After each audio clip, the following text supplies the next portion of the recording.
Setelah menjadi viral di media massa, tentang pemberitaan Sekolah Dasar 04, Kecamatan 5 Koto Timur, Kabupaten Padang Pariaman, yang belajar dengan kondisi yang memprihatinkan.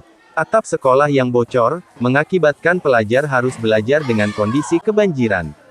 Kini harapan mereka untuk memperbaiki sekolah mulai membuahkan hasil. Setelah menjadi bahan pembicaraan di tengah masyarakat Padang Pariaman, tentang kondisi Sekolah Dasar 04, Kecamatan 5 Koto Timur, yang sangat memprihatinkan saat mengikuti pelajaran. Karena jika hujan datang mereka haruslah bergotong royong terlebih dahulu, sebelum mengikuti pelajaran. Karena atap sekolah yang sudah bocor, dan lotengnya sudah tak ada lagi, jika hari panas mereka akan kepanasan. Begitu juga dengan sarana belajar, meja dan kursi yang sudah tidak layak lagi.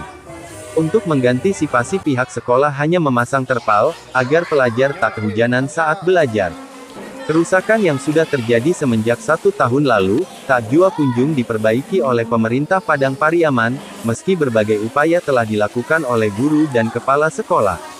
Apalagi harapan bagi pelajar sekolah dasar ini, karena mereka sudah tak merasa nyaman untuk mengikuti pelajaran. Gencarnya pemberitaan tentang kondisi sekolah media massa. Perhatian mulai berdatangan. Seperti yang dilakukan oleh salah seorang anggota DPRD, yang mengunjungi sekolah ini pada Rabu siang, mengatakan akan menjadikan skala prioritas pada tahun depan untuk diperbaiki. Banyaknya infrastruktur, maupun sekolah yang rusak di Kabupaten Pariaman ini, sudah sangat meresahkan bagi masyarakatnya. Kepekaan pemerintah yang berkuasa saat ini sangatlah dibutuhkan untuk memperbaikinya. Nah, sekolah ini harus diperbaiki karena kami tidak bisa belajar di kondisi kayak gini, Pak. Kenapa? Banjir, Pak. Bocor, Pak. Kami berharap pemerintah dapat memperbaiki sekolah kami kembali. Kenapa sekolahnya? Sekolah kami keadaannya bocor dan lotengnya sudah mulai.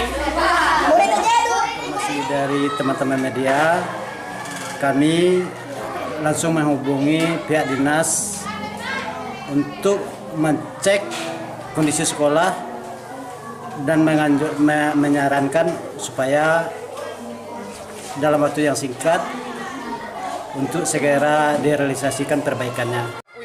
Syafrial SUGER melaporkan dari Padang Pariaman.